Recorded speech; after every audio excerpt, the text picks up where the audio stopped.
نحمده ونصلي على رسوله الكريم أما بعد يا أيها الذين آمنوا اتقوا الله وذروا ما بقي من الربا إن كنتم مؤمنين صدق الله العظيم.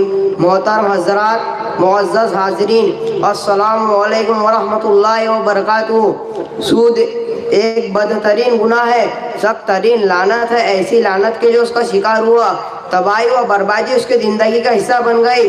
ایسی برائی کی جو اس کا عادی بنا اس کی نسلیں تباہ ہو گئی. ایسی بیماری کی جسے لگ گئی حیوانیت اور شیطانیت اس کے پورے جسم میں سرایت کر گئی.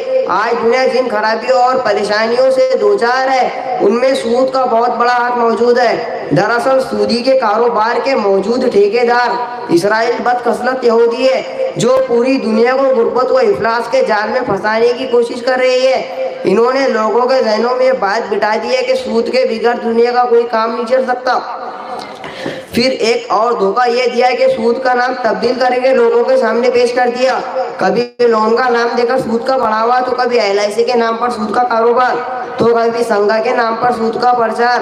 نتیجہ یہ ہوا کہ کل جو لوگ سود سے دور تھے آج اس میں بری طرح پھنس چکے ہیں. وہ عورتیں جو سود سے نفرت کرتی تھی سانگا جیسی بیماری میں لت پت ہو گئے، اور وہ لوگ جو سود کو برا سمجھتے تھے اب اس کے جائز ہونے کے لیے فتویٰ تلاش کرتے پھرتے ہیں. میرے بزرگوں، سود اسلام کی نظر میں انتہائی برا اور سخت ترین گناہ ہے. ارشاد ربانی ہے، یمحق اللہ الربا ویربی الصدقات. اللہ تعالیٰ سود کو مٹاتا اور ختم کر دیتا ہے جبکہ صدقہ و زکوٰۃ مال کو بڑھاتا ہے. حضرت صلی اللہ علیہ وسلم نے ارشاد فرمایا، ان الربا وان قصر فی ان عاقبتہ تصیر الی کلی. سود سے مال کو کتنا ہی بڑھاتا نظر آئے آخر کاروں نقصان اور کمی کی طرف لے جاتا ہے. ہمارے وہ مسلمان مردوں عورتوں جو لون اور سانگا کے نام پر سود کھاتے ہیں ذرا کان کھول کر سن لے. اللہ تعالیٰ نے اعلان فرمایا، یا ایھا الذین آمنوا اتقوا اللہ وذروا ما بقی من الربا ان کنتم مؤمنین فإن لم تفعلوا فأذنوا إلى حرب من اللہ ورسولہ. اللہ تعالیٰ سود کو مٹاتا، یعنی اے ایمان والو اللہ سے ڈرو اور سودی کا لین دین چھوڑ دو. اگر تم واقعی سچے مومن ہو، اگر تم ایسا کرنے سے باز نہیں رہتے تو اللہ اور اس کے رسول سے جنگ کرنے کے لیے تیار ہو جاؤ. مگر افسوس کہ مسلمان دن رات سود کی برائیوں میں گھستے ہی جا رہے ہیں. حضرت آئیے آخر میں کچھ حدیث بھی سناتا چلوں.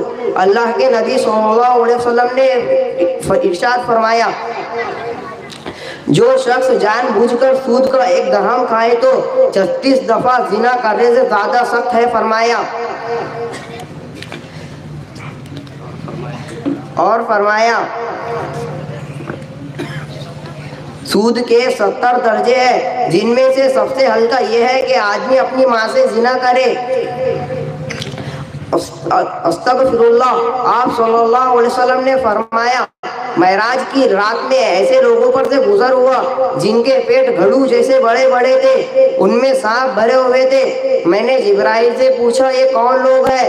انہوں نے کہا یہ سود کھانے والے ہیں. دعا ہے کہ اللہ تعالیٰ امت کے اس سے حفاظت کرے اور ہمیں نیک عمل کی توفیق دے. وما علینا الا البلاغ. السلام علیکم ورحمۃ اللہ وبرکاتہ. ماشاءاللہ، بہت